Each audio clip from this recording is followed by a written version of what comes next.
그래서 우리가 본관과 성이 같으면 결혼 못하죠. 옛날 때 동성동본 따져갖고 북의 8천, 목의 8천 결혼 안 된다. 카자흐스탄도 똑같이 그 제도가 있습니다.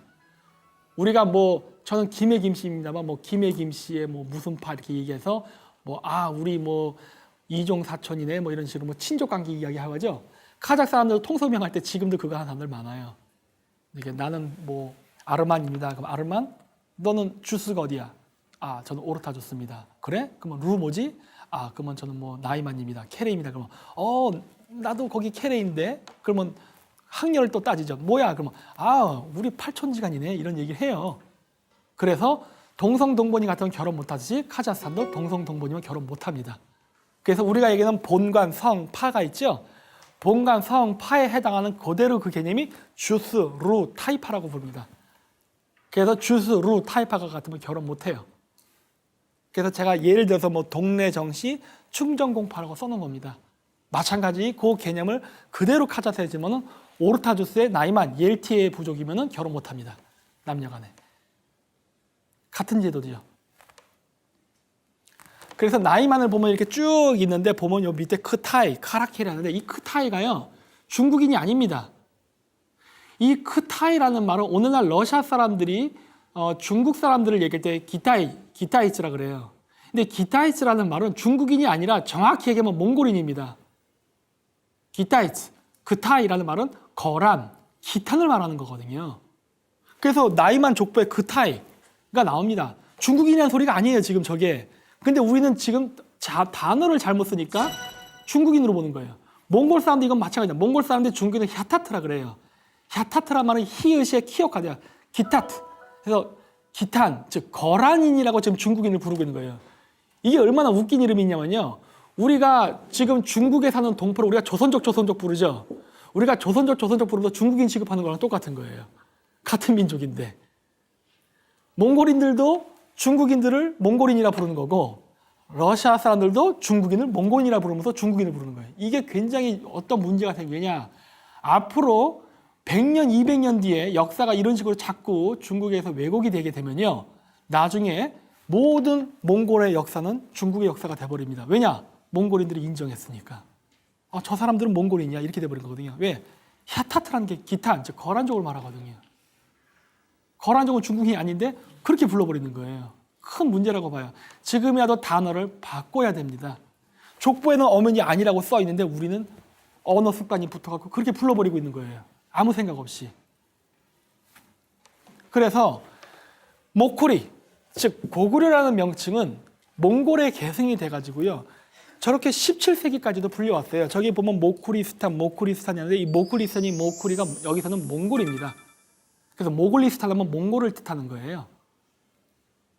그래서 그 지명이 고구려가 멸망하고 그 지명이 완전히 사라진 게 아니라 한국에서는 고려라는 이름으로 계승이 됐고 몽골 지방에서는 모쿠리라는 발음을 해서 몽골에서 발음이 갈라져 나간 거예요. 그러니까 우리가 지금 보면 고려, 몽골 전혀 다른 발음이죠. 다른 말이다 라고 생각할 수 있는데 비교 언어학적으로 기원으로 올라가면은 케레라는 단어로 축약된다는 걸 알 수 있죠. 단어만 같은 게 아니라 민족도 같습니다. 그래서 12황국의 명칭들이 써 있지 않습니까? 무슨 뭐 부차 한국, 뭐 일한국, 기타 등등이 있었다 하는데 먼저 우리가 알아야 될 건요. 몽골어를 먼저 일단 이해를 해야 됩니다. 우리가 사람들 하죠. 물건들, 사람들 할 때 들이 붙는데 한국말로는 들, 일본 말로는 다찌입니다. 도모다찌 할 때 다찌가 한국말의 들, 그리고 카자흐어로는 그게 다르입니다. 다르. 카자흐 사람들한테 한국말 가르치잖아요. 꼭 일본 사람한테 가르친다는 느낌을 받아요. 안녕하십니까? 그럼 일본 사람들 뭐라 합니까? 안녕하시무니까 그러죠. 카자흐 사람들한테 안녕하십니까? 그러면 안녕하시무니까 자꾸 이래요. 받침 발음이 잘 안 돼요. 그 한국말의 들 발음이 카자흐한테 어떻게 발음이 될까요? 다르. 발음이 옆으로 밀립니다. 얘네들은 발음이 이렇게 변하는구나. 그리고 몽골 말에서는 그게 트입니다. 트. 물론 몽골 말은 문법이 되게 복잡해서 스도 있고 트도 있고 우도, 오도, 초도 뭐 기타 등등이 있는데 일반적으로 복수는 트입니다. 그리고 고대 티베트어로 트, 몽골어에. 그래서 케레이트라는 것은 케레이트, 케레이라는 민족, 브리아트, 불이. 부여의 다른 한자 발음이 불이, 불여, 기타 등등 있죠. 그냥 브리아트가 부여예요, 그냥. 거기에 트를 붙여서 브리아트라고 발음하는 겁니다. 한자로 쓰면 부여조. 그리고 이누이트, 탕구트, 메르키트, 하가트. 그래서 트를 붙이죠. 트를 붙이면 민족 명칭이 됩니다. 그래서 트트트하고 붙은 거예요. 그래서 이 하가트가 하카입니다. 중국 화교. 그 사람들의 기호는 중국인이 아닙니다. 하가트는 몽골계 사람이에요. 내가 나중에 지도에서 보여드릴 겁니다. 그래서 이건 몽골에는 멕히초드라 그래서 그 거북이돌이에요. 그 고구려 신라나 그 다음에 몽골에 있는 그리고 신장 위구르 카자흐스탄까지 왕들이 비문을 세울 때 밑에 바닥에 거북이를 깔아 놓습니다. 우리나라에서는 이거를 보통 어떻게 해석하냐면 신라가 가야를 멸망하고 가야의 상징인 그 거북이를 정복했다는 의미로 깔아놓고 위에 비석을 세워놨는데 그게 아니라 중앙아시아 샤머니즘을 보면 알 수 있는데 이 멜히는 은하수라고 할 수도 있습니다. 거북이의 등이 은하수의 등으로도 봐요. 그리고 땅으로도 봅니다. 그래서 거북이 위에 비문을 세운다는 것은 지상의 지배자라는 걸 뜻합니다. 왜냐? 고대인들은 우리가 거북이 등판에 산다 생각했으니까. 그래서 여호와의 홍수서라 보면은 하늘에 구멍이 뚫렸을 때 거북이의 다리를 잘랐다 그러죠. 여기서도 거북이가 나오죠. 거북이가 땅을 상징하거든요. 그래서 거북이가 여기서도 나오죠. 그래서 파늘리산 밑에 어떤 12개의 국가가 있었다라는 거, 이건 내용 아니까 제가 생략하겠습니다. 설명을. 그래서 여기 보면은 카자흐스탄 사람들이 이야기하는 민족 명칭들이 쫙 써 있는데 한글로 볼게요. 이렇게 객현 한곡, 객현 키르키즈입니다. 키르키즈의 고대 명칭은 게쿤입니다. 게쿤, 객현. 그리고 그 사람들이 살았던 지역이 바로 바이칼 호수의 왼쪽 소연산이라는 데, 소연산, 졸본산에 살았던 사람들이 객현입니다. 그리고 그 밑에 하가트. 하가트가 하카족이 된 겁니다. 오늘날 중국 화교들. 오손, 한. 여기서의 한은 중국의 한족을 이야기하는 게 아닙니다. 바로 우리가 얘기하는 케레이들입니다. 그리고 중국의 강족, 장족을 뜻하는 겁니다. 그리고 색족, 삭. 그리고 캉르, 즉 한결의 켄케레족들이죠. 그러니까 우리가 역사책에서 배웠던 명칭들이 이 파밀에서부터 몽골 초원에서 쭉 나타나요, 그냥. 그러니까 이게 우리가 진짜 파밀에서 온 게 맞나 보다라는 것을 증명할 수 있는 것들이 이렇게 쭉 나타나고 있죠, 지금. 그래서 동서로 갈라져 나갔다고 보는 게 맞지 않나라고 봅니다. 근데 이와 유사한 기록이 부도지에 나오죠. 파미르 마고대성에서부터 동서남북으로 갈라져 나갔다. 상당히 유사한 겁니다. 그러니까. 그리고 아까 얘기했던 캉르, 이 캉르가 유명한 그 인물이 있습니다. 캉르족 출신 중에. 혹시 알파라비라는 사람 혹시 아십니까? 알파라비? 제가 알파라비 대학을 나왔는데 카자흐 국립대학의 별칭은 알파라비 대학인데 알파라비가 바로 캉르족 출신입니다. 한결의족 출신인데 그래서 여기 밑에 보면 켄케레스, 스가 붙은 게 바로 몽골어 영향 때문에 그래요. 켄케레라고도 합니다. 한결의. 켄케레스, 몽골말로 혼헤레. 그리고 이게 한국말의 한결입니다. 그래서 캉르가 바로 한결의족이에요. 그랬고 아까도 제가 살짝 언급했습니다만 하카족들, 하가트. 저기 지금 몽골 저 동쪽에 지금은 러시아 땅이 됐지만 거기에는 지금 하가트 자치공화국이 있는데 그 하가트 사람이 우리가 얘기하는 중국의 하카족이에요. 하카족 그 설화 보면은 그 사람들이 중국 섬서성에 있었다고 하죠. 근데 섬서성은요 훈누의 발상지이기도 합니다. 그러니까 북방민족이 중국에 내려와서 왕조를 세우고 있다가 다른 북방민족에게 침략을 당해서 나라가 멸망하면요 그 지배계급이 중국 남부로 도망갔어요. 도망가서 또 자기들만의 나라를 세우고 있습니다. 이 사람들이 바로 하가트, 하카족입니다. 그래서 이게 야쿠티아 지역에서는 사하라고 불리고 인도에서는 현재 사카라고 불리는 겁니다. 사카족.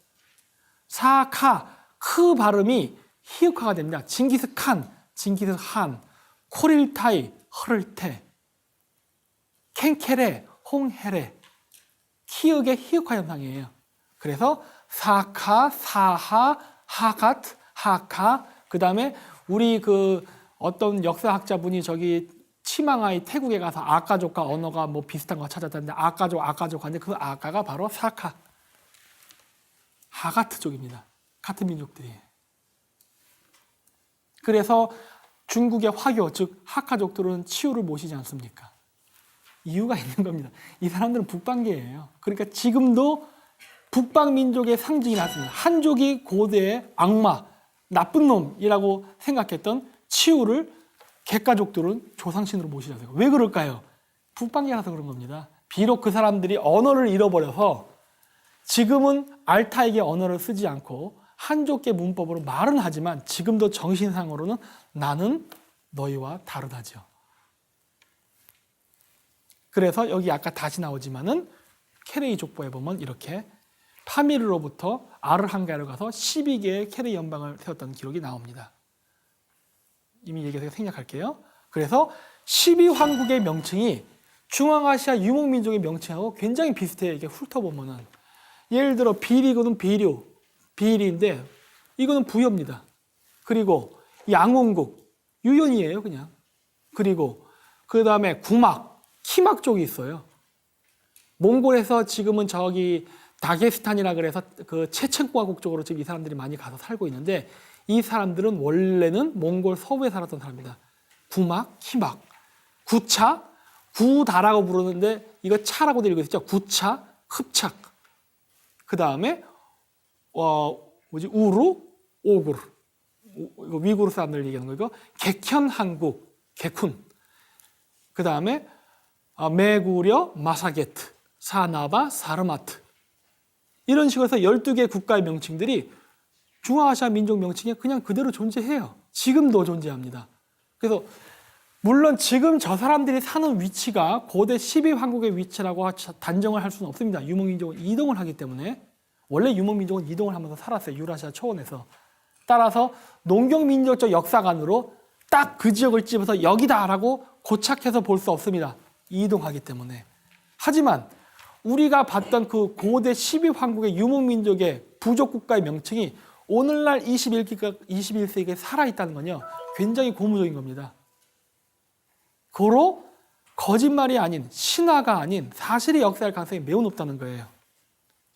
그래서 바로 제가 앞에 보였던 12황국의 명칭과 비슷한 명칭을 가진 몽골계 또는 투르크계 민족들의 신화, 역사, 기록 등을 전부 조사하면은 조선이라는 명칭과 관련된 명칭이 저렇게 나타납니다. 유라시아에 전체적으로 분포한다는 거예요. 그래서 이게 조선이구나. 조선이라는 게 우리가 지금도 보는 만주와 한반도로 국한해서 보는 조선이 아니라 유라시아 전체 대륙에 9개의 민족들이, 유목민족들이 쿠릴타이, 흐를테라는 화백제도와 같은 만장일치 제도로 국가를 3분할로 나눠서 서로 견제를 하면서 샤머니즘을 종교 인용으로 한 국가가 바로 조선이구나 라는 것을 공통적으로 알 수 있게 되는 겁니다. 왜냐? 다 갖고 있어요. 공통 요소를. 그래서 우리나라에 보면은 BC 108년에 고조선이 망했다고 하는데 하나만 망한 거겠죠. 3조선 중에. 그렇게 봐야 옳죠. 망하니까 그거를 지원하기 위해서 탕리국에서 왔다고도 하고 뭐 이렇게 얘기를 하는데 이 탕리국의 존재가 뭐냐는 겁니다. 탕리국은요. 몽골에 있었던 나라입니다. 탕리국이에요. 이 탕리가 뭔지를 알아야 됩니다. 탕리가야 한국말로 당군입니다. 그냥.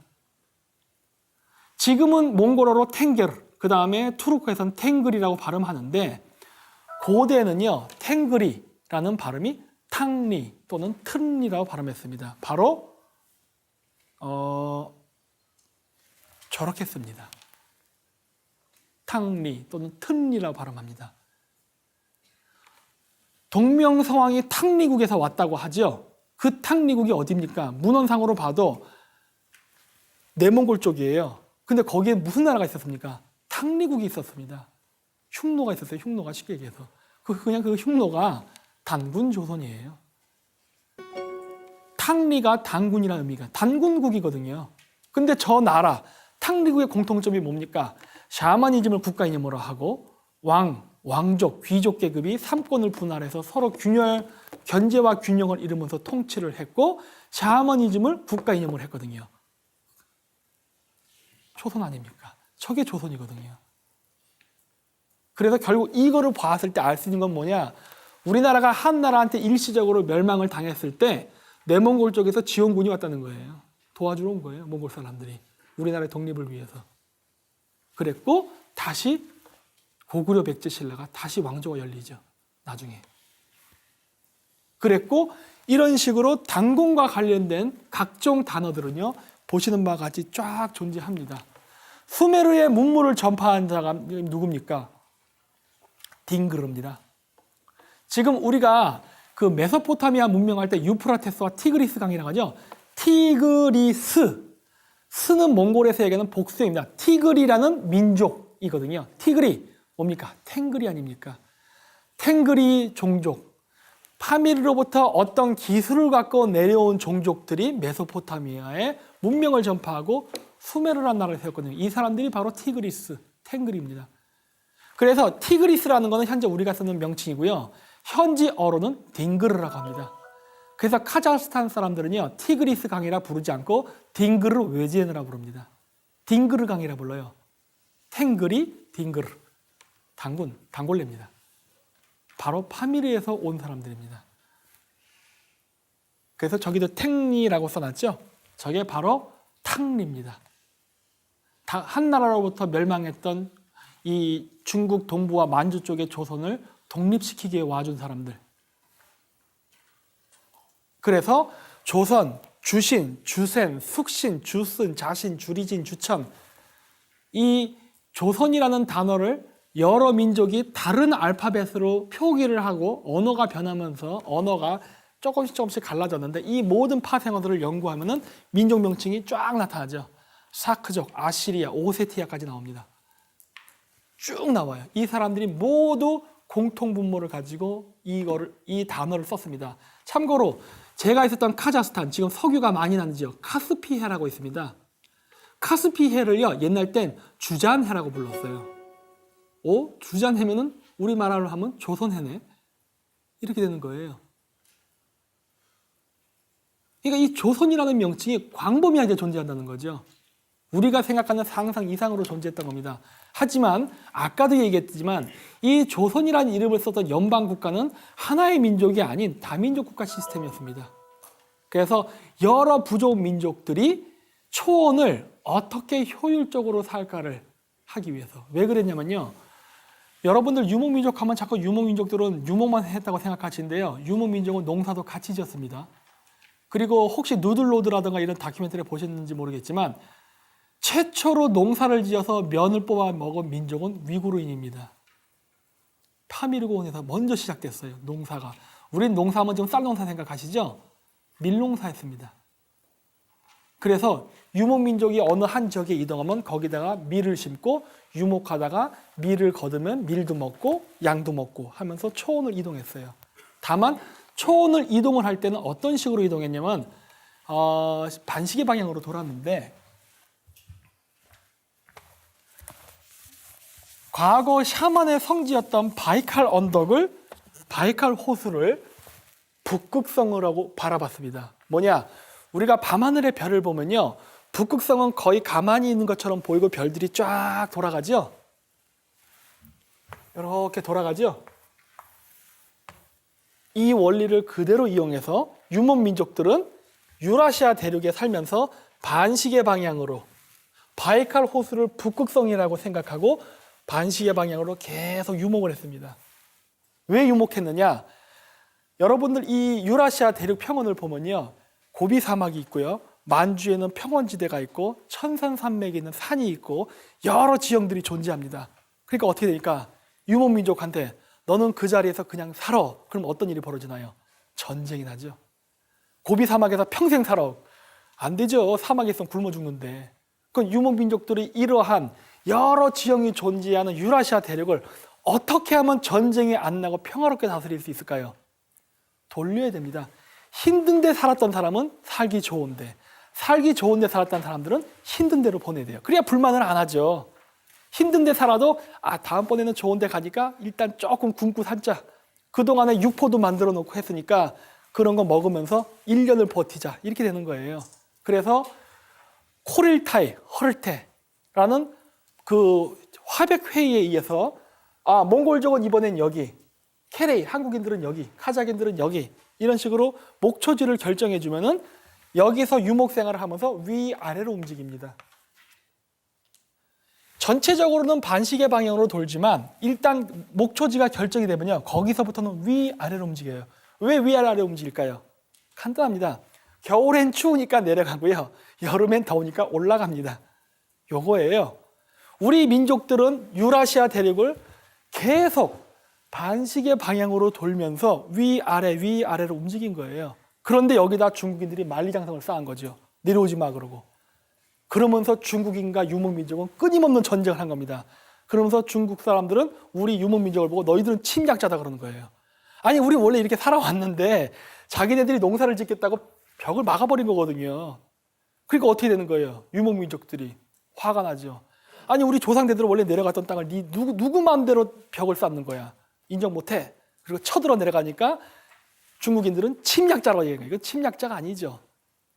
유목민족들은 땅을 소유하지 않습니다. 공유하지. 이런 식으로. 그럼으로써 반시계 방향으로 돌면 어떤 일이 벌어지죠? 민족이 이동을 하는 동안에 풀이 또 자라거든요. 그러면 또 자랐을 때 또 양들이 먹으니까 사막화가 이루어지지 않습니다. 근데 지금 어떠죠? 여기 러시아, 몽골, 중국, 카자흐스탄 국경을 딱 막으니까 어떻게 돼요? 유목민족들이 못 가죠? 어떤 일이 벌어집니까? 사막화 현상이 벌어지잖아요. 네. 이거를 방지하기 위해서 만든 게 바로 쿠릴타이라는 제도를 통해서 모든 유목민족들이 유라시아 대륙에서 평화롭게 살기 위한 제도였거든요. 그리고 이 규칙을 깬다. 나가 놀아라예요. 이 바깥으로 나가. 우리 유목하는 초원지대를 나가면 네가 독재를 하건 뭐라고 마음대로 해. 하지만 너희가 우리 초원에 와서 이 풍요로운 땅에 와서 살고자 한다면 우리 규칙을 따라야 해요. 이게 바로 조선 연방 시스템인 겁니다. 그래서 아까 이거 얘기했죠. 바로 여기 색족. 이 색족이 바로 우리가 얘기하는 삭족인 겁니다. 그래서 중국 고사성어에 세옹지마 있죠? 그 새입니다. 새. 그 새가 고대 중국 발음으로는 석이었어요. 석. 그러니까 세옹지마라는 걸 오늘날 얘기할 때 뭐 나쁜 일이 좋은 일로도 된다 해갖고 새는 변방을 나타낸다 해서 변방 할아버지의 말이다 뭐 이런 얘기 하는데 그게 아니라 이 새는 스키타이족의 노인이라는 소리입니다. 그렇게 해석해야 옳은 말입니다. 왜냐? 고대에는 그 새가 스키타이를 타다 한자였기 때문에. 그리고 스키타이가 말을 타니까 세옹지마에서 스키타이의 말이란 말이 나오죠. 농경민족이 말 탔습니까? 안 탔지. 그래서 요 위에 카자흐로 써 있는데 제가 밑에 번역해 놓은 겁니다. 이게 뭐냐면 고대 스키타이. 스키타이는 아크수이액이라 그래서 골품 제도를 가지고 있었는데 신분 등급에 따라서 옷의 색깔을 달리 했다는 겁니다. 맨 황제 칸은 황금색 옷을 입었습니다. 그 밑에 귀족 계급은 붉은색 옷을 입고 그 다음에 그 밑에 종교 계급은 흰색 옷을 입고 그 다음에 유목민 계급은 푸른색 옷을 입고 농민은 노란색 옷을 입었어요. 그런데 문제는 뭐냐? 카자흐인들이 얘기하는 파미르의 삭족, 파미르의 색족과 비슷한 명칭을 가진 이 부족과 대비해서 마찬가지로 우리가 이 얘기하는 파미르에 살았다는 색족은 황부인, 백부인, 적부인, 남부인 해갖고 스키타이의 삭족과 똑같은 색깔을 얘기하고 있어요. 근데 재밌는 거는 뭐냐? 적부인은 황부인과 비슷해서 뭐 피부가 녹슨 구리색이요, 코는 낮아 뭉툭하며 이런 얘기로 봤을 때 이게 몽골계구나. 아시아인의 얼굴을 하고 있다는 걸 알 수 있어요. 적색 계급은 그렇다는 겁니다. 백부인은 달라요. 피부는 밝고 뺨은 높고 코도 높고 크며 이런 걸 봤을 때 이거는 백인입니다. 백인 계통이에요. 그러니까 여기서도 봐서 벌써 이게 12황국이라는 거는 어떻게 보면 일종의 세계 국가이지 않나라는 생각을 할 정도로 여러 민족이 하나의 통합된 시스템에 살았던 거예요. 근데 어쨌든 이 적부인은 뭐라고 써 있느냐? 이마는 넓고 뒤로 기울고 머리털은 곱슬머리 이렇게 뭐 나옵니다. 바로 편두입니다. 그냥 쉽게 얘기하면은 이마가 넓고 뒤로 기울었다는 것 자체가 편두를 이야기하고 있는 거예요. 편들을 한 계급이 막강한 권한을 행사했습니다. 스키타의 아까 계급 제도를 보면은 적색 계급은 무사 계급이라 했습니다. 군사력 가진 사람이 제일 세죠. 그래서 그런 거예요. 종교 계급도 강하지만 종교 계급은 무기가 없잖아요. 무력을 쓰는 게 아니다 보니까 아무래도 칼 든 사람이 세죠. 그러다 보니까 바로 이 적색 계급이 바로 군사를 지배했고 이 말을 타는 기마 민족들이 바로 편두를 했던 사람인 거예요. 그게 바로 카자흐스탄의 기록과 한단고기를 비교 기록하면은 그렇게 나온다는 걸 알습니다. 적부인의 정체는 뭐냐? 무사계급. 백부인의 정체는 바로 종교계급. 그리고 유목민 계급은 푸른. 그래서 지금도 보면은 콕 투르크 해가지고 투르크인들이 푸른 트루크가 당연하죠. 유목민 계급은 푸른색을 상징하니까. 그래서 편두를 했던 사람들인데 그러면 그런 의문을 가질 거예요. 서양 사람들이 분명히 동양인보다 등치가 큽니다. 키가 커요. 아마 주먹 대 주먹으로 싸우면 서양인들이 이길 수도 있겠죠. 그렇다면 왜 힘 약한 아시아인들이 군사 계급이 됐죠? 숫자가 많으니까? 그거 아닙니다. 고대 사회를 보십시오. 고대 사회의 가장 강력한 군사 집단이 누굽니까? 기병입니다. 기병. 말을 가장 잘 타는 사람이 누굽니까? 몽골 사람들이에요. 서양 사람들 등치 큰 사람이 말을 타면은 말의 스피드가 뚝 떨어지죠. 말을 타는 이유는 빨리 움직이려고 타는 거예요. 빨리빨리 움직여야 됩니다. 몽골의 나담 축제 가면요. 말 경주할 때 전부 애들이 탑니다. 왜냐? 어른이 타면 말의 속도가 떨어지니까 아이들이 타야 가벼우니까 쫙 달려가잖아요. 말을 타고 굉장히 빠른 속도로 전쟁을 하려면요. 등치가 작으면 작을수록 유리합니다. 우리가 말만 타는 거 아니죠? 말 타면서 활을 쏘지 않습니까? 그럼 어떻게 됩니까? 어떠한 산 같은 등치를 갖고 뭘 해도 활 한 방이면 죽는 거 아닙니까? 즉 몽골계 사람들이 비록 등치는 작지만 말을 잘 타고 활을 잘 쏘니까 이길 수가 없죠. 사실 서양사에 보면은 징기스칸이 5천 명의 군대를 가지고 폴란드를 쳐서 5만 명의 헝가리 군대를 전멸시켜버리죠. 1대10으로 싸우는데 이겨버렸어요. 말이 안 되죠, 이게. 등치로 다는. 왜냐? 고대에는요, 기마 궁병이 최고의 군사 집단, 오늘날로 치면 F-22 같은 최신의 무기인데 그거를 가장 잘 다룰 수 있는 사람들은 바로 몽골계였어요. 그러다 보니까 적부인, 즉 몽골계 얼굴을 한 사람들이 군사를 담당했던 겁니다. 그럼 왜 백인 계통의 사람들이 종교를 담당했느냐? 백인 여자들을 한번 잘 얼굴을 보세요. 물론 샤먼들은 여자입니다. 보통 통상적으로 여자인데 그러면 왜 백인계 여성들이 그러면 종교를 담당했느냐? 백인계 여성들이요, 이 곱슬머리, 금발의 머리가 빛을 받으면 태양처럼 보입니다. 광명이 나요. 피부 하얗죠? 곱슬머리 착착돼서. 아까 보면 곱슬머리가, 이 곱슬머리를 왜 하냐면요, 머리에 불이 붙은 형상을 묘사하기 위해 그런 겁니다. 제가 아까 몽골 깃발의 소연보에 보면은 금성을 오각별로도 묘사를 하지만은 불이 붙은 금성이라 묘사한다고 했죠? 고구려 백제의 왕관 보면 불 붙은 왕관들 있죠? 불관. 그거 왜 씁니까? 머리에 불이 붙은 사람이 바로 하늘로부터 내려온 천자라는 개념이 있기 때문에 그래요. 하늘로부터 번개가 쳐서 고목에 불이 붙으면은 그 불은 어디서 왔습니까? 하늘로부터 내려왔잖아요. 그래서 머리에 불을 장식하거나 곱슬머리를 하는 이유는 바로 내가 하늘로부터 내려온 지배자라는 소리예요. 그러니까 너희들은 나를 따르라 이런 거거든요. 그러다 보니까 머리를 납작하게 해서 길게 만들어서 곱슬머리를 하면 어떻게 됩니까? 머리가 불 붙은 것처럼 쫙 되잖아요. 그래서 보면 사카모니, 석가 부처를 보면은 그 외에 힌두교의 신들을 보면은 전부 다 머리가 길쭉하게 편두르해서 꼬불꼬불하죠. 머리에 불이 붙은 형상을 형상하기 위해서 한 겁니다.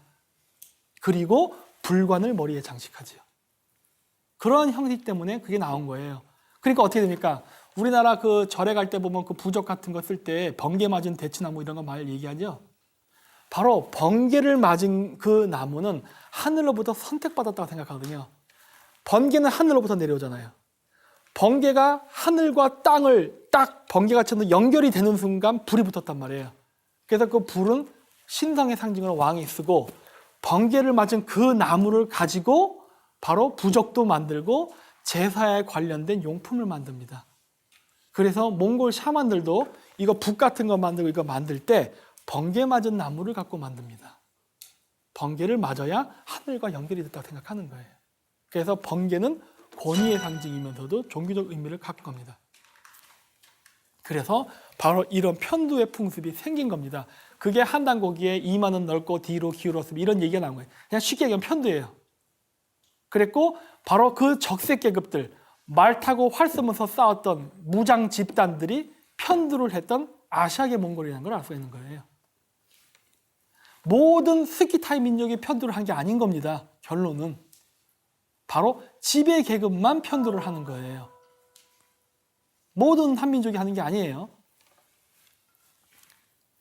다시 잠깐 보면, 그래서 여기 보면 왼쪽에 조선시대의 인물 두 개가 있죠. 이 왼쪽에 저 관 저런 거 많이 보죠. 우리 사극에서. 저게 뭐냐면 머리에 불이 붙은 거를 형상화해서 쓴 관모입니다. 머리에 불이 붙는 자는 누굽니까? 왕 아니면 귀족이죠. 그래서 저 관은 평민은 쓸 수가 없었죠. 조선시대 때 진짜 그랬나요? 진짜 그랬죠. 불이 붙은 관모는 귀족 계급만 쓰는 겁니다. 그리고 저 조선시대 때 옛날 때 썼던 저 오른쪽의 관모는 저게 뭐냐면요. 저게 새입니다. 새, 까마귀. 아메리칸 인디안들 보면은 머리에 까마귀 얹어 놓는 거 보셨죠? 헐리우드 영화들 보면 무슨 레인저 영화가 보면은 서부 카우보이랑 아메리칸 인디안 같이 나올 때 머리에 까마귀 얹잖아요. 왜냐하면 무당 계급이니까. 까마귀를 접촉하는 자가 케레, 즉 샤먼이거든요. 근데 인류가 문명이 발달하면서 옛날 때는 까마귀를 그냥 머리에 얹었는데 좀 너무 원시적이잖아요. 그러다 보니까 어떻게 됩니까? 몽골 오르혼 언더에 가면 쿨투군 보면 머리에 황금관에다가 새를 장식합니다. 새의 모양을, 그러니까 새를 직접 얹는 게 아니라 새의 모양을 조각해서 머리에 관으로 써요. 그러다 더 시간이 지나면 어떻게 돼요? 저렇게 그냥 형이상학적으로. 그러니까 머리에 까마귀 얹어놓은 거예요. 그러니까 조선이 아무리 유교를 표방한다 하더라도 조선의 유교도 샤머님의 테두리 안에서 노는 거예요. 그냥 부처님 손바닥 안에서 노는 손오공처럼 근본적인 전통은 그대로 따라가고 있다는 걸 알 수가 있죠. 그래서 케레이를 얘기하는데 이 케레이라는 부족이 재미있어요. 아까 케레이는 족보상에만 파미르에서 몽골 아르한가이로 가서 살았다라고 하는데 이 사람들이 점차 동진을 해서요. 8에서 9세기경에는 만주에 살았다고 합니다. 만주에 살았다고 해야 돼요. 이 사람들이 바로 케레이예요. 그런데 이 사람들이 요 나라의 침략으로 인해서 멸망을 했다고 합니다. 그래서 독립운동을 하다가 실패를 하니까 포기를 하고 몽골로 망명을 갔다 그래요. 11에서 12세기에. 근데 이 사람들이 몽골 초원에 살 때에 옹칸이라는 사람, 케레이의 옹칸이라는 사람이 태무진을 보고 태무진은 굉장히 위대한 애가 될 것 같다 싶어서 도망쳐 다니던 시절에 태무진을 데려다가 자기 딸과 결혼을 시킵니다. 그리고서 케레이 한이 몽골 부족한데 지금부터 태무진은 나의 사위니까 누구도 죽이면 안 된다. 이제부터 태무진은 내가 보호하겠다 해요. 그러면서 태무진이 케레이 부족 속에 살면서 성장을 해서 징기스칸의 칭호를 받습니다. 그래서 몽골 초원을 통일해요. 그리고 나서 살다가 옹칸이 죽고 나서 케레이의 그 옹칸의 아들이 태무진하고 적이 돼버렸어요. 그래서 전쟁을 해서 패합니다. 그러면서 그 사람들이 나중에 몽골 초원에서 살기가 어려우니까 입장이 역적이 돼버렸잖아요. 갑자기 공신해서. 그래서 징기스칸이 카자흐스탄에 있던 호라즘을 정복하러 갈 때 그때 같이 징기스칸과 함께 중앙아시아에 가서 오늘날의 케레이가 됐다라고 기록하고 있습니다. 근데 재미있는 건 뭐냐? 요 밑에 연도입니다. 케레이가 만주에 살던 당시에 요 나라를 상대로 독립운동을 했던 시기가 발해 멸망 이후 발해 독립운동 시기와 1년의 오차밖에 없어요. 같은 시대, 같은 장소에 있던 케레이와 발해는 어떤 관계냐는 거죠. 동족일 가능성이 굉장히 높지 않습니까, 지금? 시대가 같아요, 시대가. 그리고 그들은 케레이라 불렀는데 요거는 비교 언어학적으로 찾아봅시다. 그러면 이들이 같은가를. 케레이는 몽골어 케레, 즉 결해와 어원이 다 있고 이 케레이가 중국에서는 커리에라고 합니다. 지금도 신장 위구르 자치주에 사는 케레이족들을 중국 사람들은 극렬이라서 커리에라 불러요. 근데 러시아 사람들이 한국인을 뭐라 부릅니까? 까리에츠라 부릅니다. 까리에가 명칭이에요. 까리에츠가 되면은 고려인 남자, 까레양까가 되면은 고려인 여자, 여성 명사가 돼요. 그래서 어감, 의미는 까리에. 까리에가 고래라는 소리예요. 근데 케레이는 컬리에, 까리에. 뭐가 다릅니까? 이미 케레이다 이런 게 족보상으로도 같다는 얘기가 나오는데 이 명칭이 같은 거예요. 이 사람들 다 같은 민족인 거예요. 결국 우리가 알고 보면은. 이 사람들이 만주에 살다가 넘어갔다는 겁니다. 그럼 이 사람들 누굽니까? 그냥 발해 유민이에요, 그냥. 물론 태고 쪽으로 가면 파밀에서도 시작합니다만 현재 존재하는 케레이들은 물론 고대의 파밀에서 바로 카자흐스탄 쪽으로 간 사람들도 있습니다. 그 사람들이 바로 가자리아 사람들입니다. 물론 그런 사람들도 있지만 만주로 왔다가 만주에서 요 나라야, 즉 기탄, 기타이츠, 거란족에서 멸망을 하고서 몽골에 살다가 징기스칸과 함께 넘어온 대다수가 현재 카자흐스탄의 케레이예요. 그러니까 지금 카자흐스탄에 있는 케레이의 적어도 90%는 발해 유민입니다. 적어도 90%는. 왜냐? 그 사람들이 대다수를 구성했기 때문에. 그래서 이 명칭들이 우리가 얘기하는 고려, 구린, 저 구린이라는 것은 몽골 사람들이 한국 사람을 부르는 명칭입니다. 몽골 사람들이 한국 사람을 부를 때 솔롱고스 훈이라고도 부르지만 구린훈이라고도 불러요. 이 구린이 바로 구려예요. 그리고 몽골 동부지방에 구린이라는 지명도 있습니다. 꾸이린, 계림이죠. 꾸이린이 몽골 말은 구린이에요. 이 구린이라는 단어를 한자로 표현하려면 꾸이린이라고 된 거고 이게 계린, 길림 이런 식으로 단어가 바뀐 거예요. 근데 공교롭게도 계린과 길림은 그렇다면 저건 신라랑 관계가 있어야 되잖아요. 근데 청나라가 쓴 만주 원리고의 신라의 위치가 어디로 나옵니까? 길림성으로 나오잖아요. 아, 같은 거구나. 라는 게 여기서도 나타나죠. 근데 이게 마찬가지로 동양인에만 한정되지 않고 케레이드 저 위에 빨간색 케레이드 몽골에 있는 케레이드입니다. 케레이트, 카자흐스탄, 카라이트, 타타르 부족, 카라, 가야 연결되죠. 등등 해가지고 이 헤레라는 명칭을 쓴 사람은요. 유라시아 전체에 퍼져 있어요. 그래서 이게 바로 카자흐스탄 족보에 나오는 징기스칸 시절의 케레이입니다. 째르라는 게 들입니다. 케레이족들이 11에서 12세기에는 몽골에 살다가 나중에 호라증 정복 때 지금의 카자흐스탄에 가서 오르타주스와 울루주스의 각자 케레이트와 케레이로 정착했다라고 나오고 이 사람들이 다시 바투한과 함께 유럽을 정복하러 갔을 때 유럽까지 해서 킵차크 한국, 알튼 오르타라고 해서 황금 왕조를 건설하는데 그 사람들이다라고 기록이 되어 있는 거예요.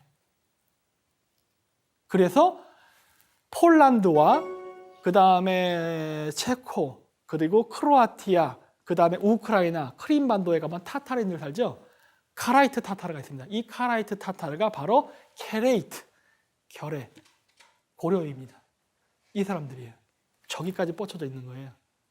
시대순으로 동서로 점차 이동했다는 걸 알 수가 있죠. 그러면은 이 사람들의 언어는 그럼 우리와 같느냐? 비슷한 게 굉장히 많습니다. 몇 개만 제가 예를 들었는데 시가 뭐냐면 중국말로도 시가 들어가면 어떤 직업을 가진 사람입니다. 라오시 이런 것들 있죠.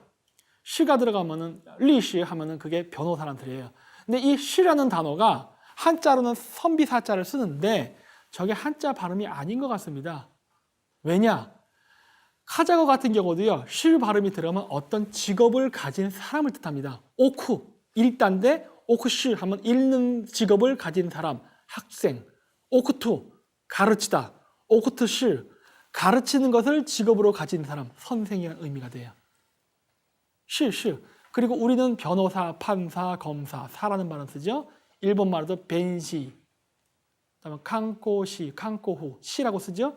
사, 몽골 말로도 시가 쓰죠. 박시, 교수입니다.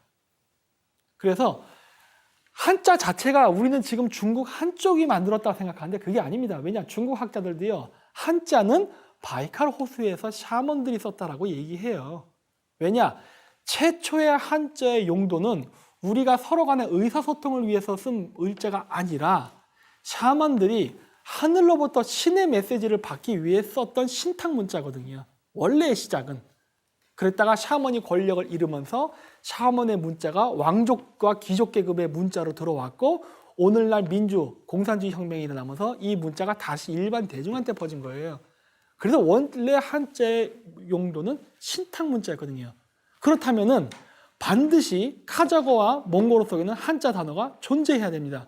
그래야 우리가 그 얘기를 주장할 수 있죠. 한자는 뭐 동이족이 만들었다, 한자는 북방민족이 만들었다 해놓고 우리 언어에 한자어가 없으면 말이 안 되잖아요.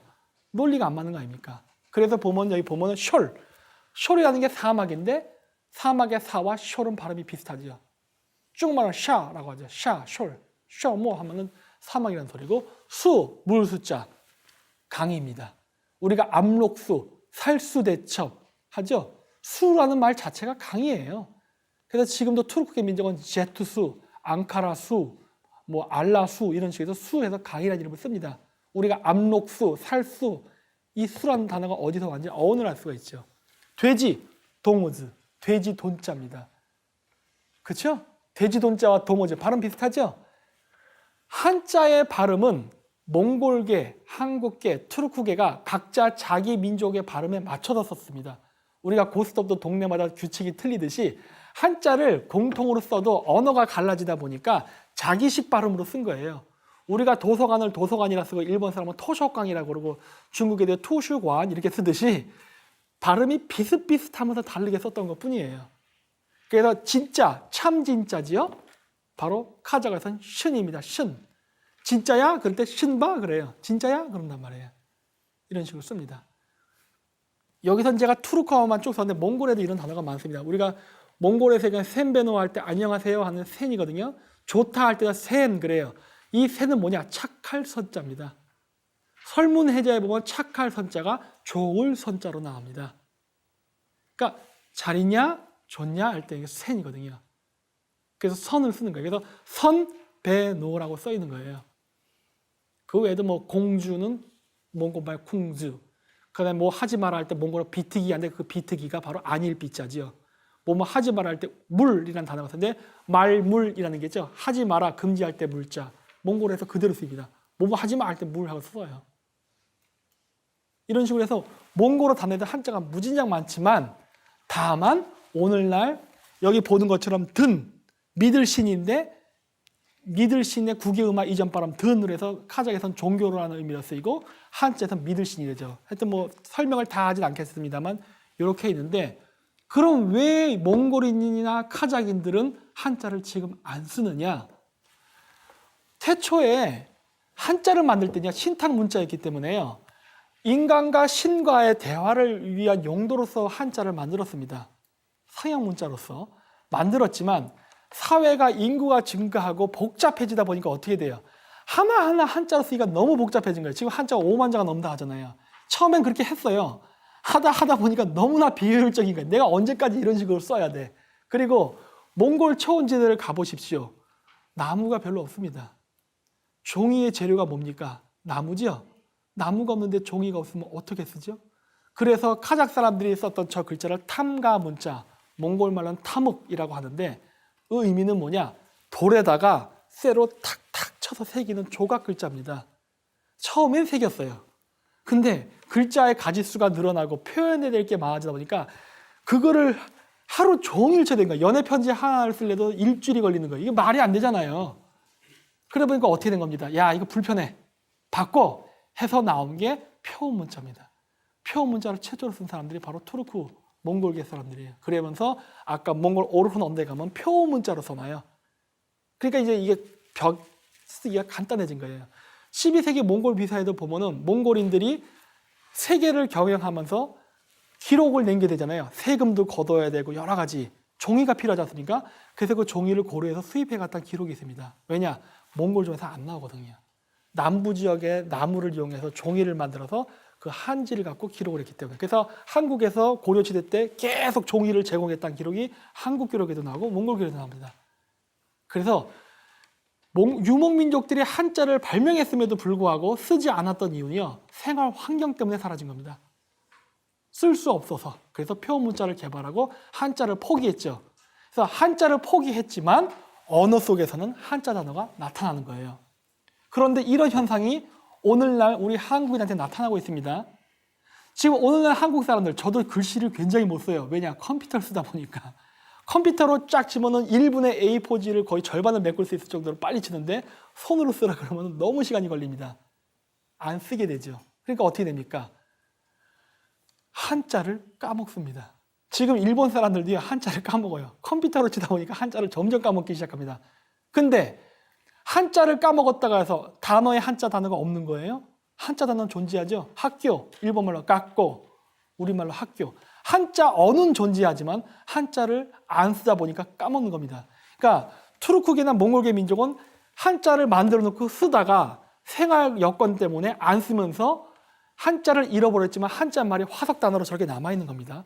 그리고 오늘날 현대 한국인들은 21세기에 컴퓨터와 한글을 쓰면서 한자 단어가 뭐 학교, 도서관, 학습, 민주주의 이런 식으로 한자 단어가 존재함에도 불구하고 젊은 애들한테 민주주의 한자로 써봐 그러면 중국말 아니에요? 막 이렇게 돼버리는 거예요. 왜냐? 안 쓰니까 그러는 거예요. 이러한 문제가 투르크인들이 2000년 전에 먼저 발생한 겁니다. 그리고 현재 한국에 대해서 발생하고 있는 거고. 그리고 그런 말이 아닌 그냥 한자로 표기되지 않는 단어들도 되게 많습니다. 말은 말이고, 닭은 타오크, 곰은 곤즉, 마을 아울, 콜 가람, 강이죠. 즈루투, 찢답니다. 뭐 도스, 동무, 잘카약, 차락, 기타 등등 해가지고 한자가 아닌 우리가 순수 한자로 쓰지 않는 한국말들도 있죠. 이런 말들도 몽골말, 카자흐랑 되게 같아요. 사실 몽골말도 이런 거 무진장 찾았습니다. 근데 제가 카자흐어만 준비해서 그런데 몽골말도 한자말로 해서 한국말과 연결되는 단어들이 무진장 많고 순수 몽골말과 우리 한국말과 붙은 것도 무진장 많아요. 예를 들어 달, 살. 달의 국의 음화 이전의 발음이 사르겠죠. 시옷의 디귿 하전당. 해, 날. 우리가 날 일 하잖아요. 날 잡는다. 날이 해죠. 몽골말은 나릅니다. 오트, 별이에요. 오트는 별인데 요거는 그 훈민정음과 그 몽골 비사를 같이 봐야 되는데 오트가 되고 우리가 별이 된 이유는요. 국외음화, 그 순경음 비읍 때문에 그렇습니다. 지금도 몽골에 가면 순경음 비읍 발음이 있어요. 우리는 그냥 아빠, 엄마 해서 발음 분명하죠. 이게 몽골에 가면 아와 해서 이게 아빠인데 한국말의 부 발음은 아니고 그렇다고 으 발음도 아닌 중간 발음을 해버려요. 그러니까 훈민정음이 나오면 순경음 비읍이 몽골말에 그냥 살아있어요. 그러다 보니까 현재 몽골말은 아빠가 아와처럼 들립니다. 근데 우리는 그걸 아빠라고 발음하는 거예요. 갈라졌어요. 그래서 별이라는 단어가 별이 아니라 몽골은 순경음 비읍 발음이다 보니까 이게 이응주에 가까워져서 오트가 된 거고 우리는 별이 된 겁니다. 그리고 일본말로 나오면 하마빠로 변하니까 별이 호시가 돼버리죠. 하에다 땡땡을 붙이면 바가 되지 않습니까? 그래서 별, 호시, 오트는 다 같은 말입니다. 그리고 나나이어에서는 오시라는 단어가 진짜로 있어요. 오시, 오트, 호시, 별 다 같은 말이죠. 근데 발음 변화로 인해서 갈라져 나간 거예요. 그래서 우리가 까탈스럽다죠. 카자흐로도 까탈은 까탈입니다. 우리가 속어라 생각하는 것조차도 똑같아요. 이런 걸 제가 한 500단어를 찾았어요. 근데 제가 아시는 그 한국분이 몽골말 배우시는데 그분은 몽골말과 한국말 단어를 1000개를 찾으셨어요. 몽골말이 한국말이 더 가깝습니다. 사실은.